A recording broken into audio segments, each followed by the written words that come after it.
बताए थे। ये जम्बू द्वीप है ना, खारे पानी के बीच में जो ये जम्बू द्वीप है ना। तो हम इस एपिसोड में ये एलावृत वर्ष है, जो ठीक सुमेरु पर्वत के चारों भागों में सबसे निकट का प्रदेश है, इसको एलावृत।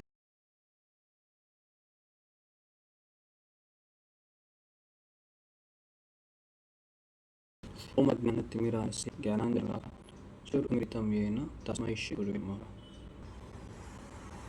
तो यहाँ पर आप देख रहे हो कि ये देखिए, ये सुमेरु पर्वत है बीच में, और सुमेरु पर्वत के चार दिशाओं में साउथ में नील पर्वत है, फिर नील पर्वत है वेस्ट में, नॉर्थ में नील पर्वत है, और ईस्ट में पर्वत है। उसके बाद सुमेरु पर्वत के नज़दीक पर्वत है, दो पर्वत है, वह ईस्ट में है, ये देखिए, सॉरी वेस्ट में भी है, त्रिशंगा और मकर। नॉर्थ में है और देवल, ईस्ट में है कारगिरा और परिवृत्र। तो ऐसे 8 पर्वत लक्करी है। तो इसलिए एक वर्ष में भी काफ़ी, अभी कितने पर्वत हो गए?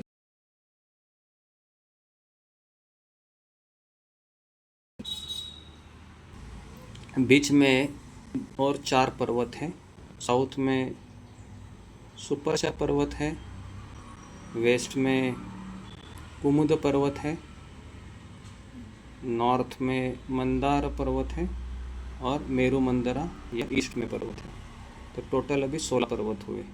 अभी ये जो कुमुद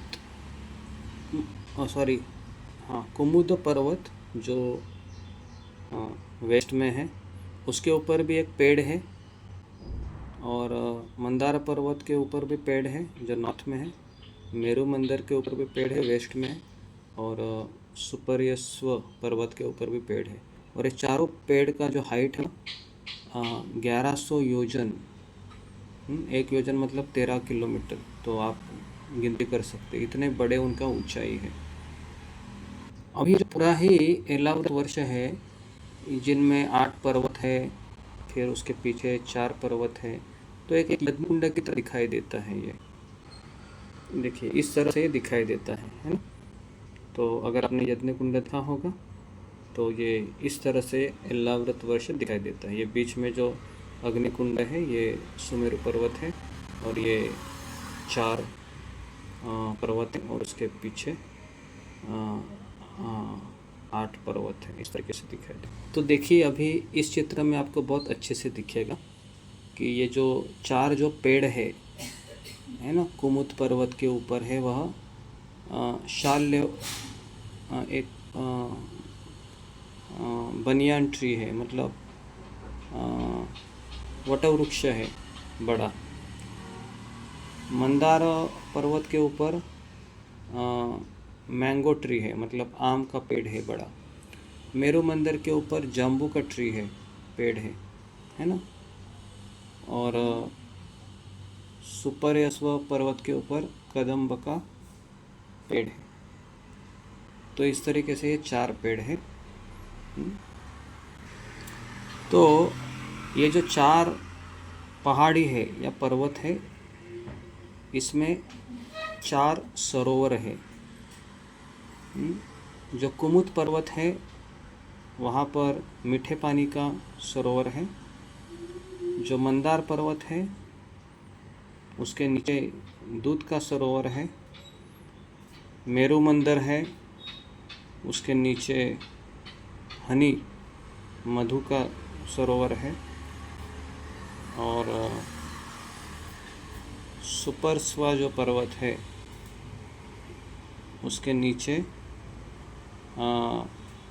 गन्ने का जूस का सरोवर है। अभी सरोवर के बगल में गार्डन भी है। तो कुमुद पर्वत के यहाँ पर सर्वभद्र गार्डन है। जो मंदार पर्वत है उसमें जो दूध का सरोवर है उसके बगल में नंदन गार्डन है। मेरु मंदिर में चित्ररथा गार्डन है, और सुपरस्व में विभर्जित गार्डन है।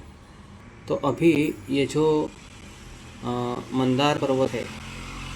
तो मंदार पर्वत में ऊपर आम का बड़ा पेड़ है।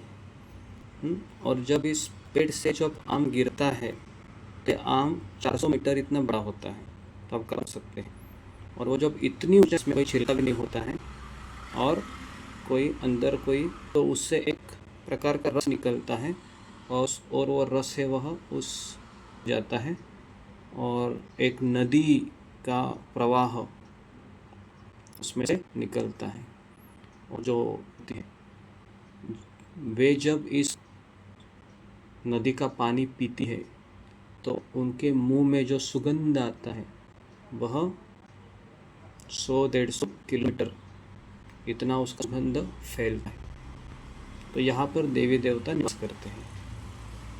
अभी देखिए जो वेस्ट में है, ये अभी सॉरी ईस्ट में निषाद पर्वत है। यहाँ पर एक जामुन का पेड़ है और इसमें से जामुन जब गिरता है तो ये जामुन हाथी के साइज़ का होता है। और हाथी का साइज़ का जामुन जब गिर जाता है तो उसमें से जो रस निकलता है, तो उस रस से एक कीचड़ जब मिक्स हो जाता है उस जामुन की निर्मित होती है, सोना है ना। और वो सोना है वह वहाँ के निवासी देवी देवता अपने गले में आभूषणों के रूप में पहनते हैं। तो इतना ऐश्वर्य है यहाँ पर। तो यहाँ पर सोना है, प्रचुर मात्रा में उपलब्ध है। आप थोड़ा सा खुदाई करोगे, खुदाई करने की ज़रूरत नहीं है, आपको सोना वहाँ पर मिट्टी की तरह मिलेगा। तो सोने का यहाँ पर कोई भी प्रचुर मात्रा में, तो कोई गिरती नहीं। जिस तरह से मिट्टी होती है ना, उसी तरीके सोना वहाँ पर होता है जी। तो सुनने में आपको बहुत ही उत्साह आ रहा होगा, है ना। और भी सुनिए, देखिए। तो यहाँ पर भी हम आते हैं साउथ में जो ये कदम पर्वत है, सॉरी कदम का जो पेड़ है ना, सुपर पर्वत के ऊपर इसे ना, इसमें ना मधुमक्खियों के छाते बहुत ज़्यादा है। तो जब मधु है जब गिर जाता है, सोचो 1100 योजन के ऊपर से, तो उसमें से जो मधु है ना, ये ना यहाँ पर एक मधु नदी पानी जो देवता पीते हैं, तो उनके मुंह से 100 योजन मतलब 1000 किलोमीटर का एरिया सुगंध आता है। योजन था मतलब 150 किलोमीटर। कहाँ पर वो पर्वत हमने देखा था, यहाँ पर 100 योजन तक का सुगंध आता है मुझे, इतना ऐश्वर्य है। और अभी आखिरी है कुमुद पर्वत।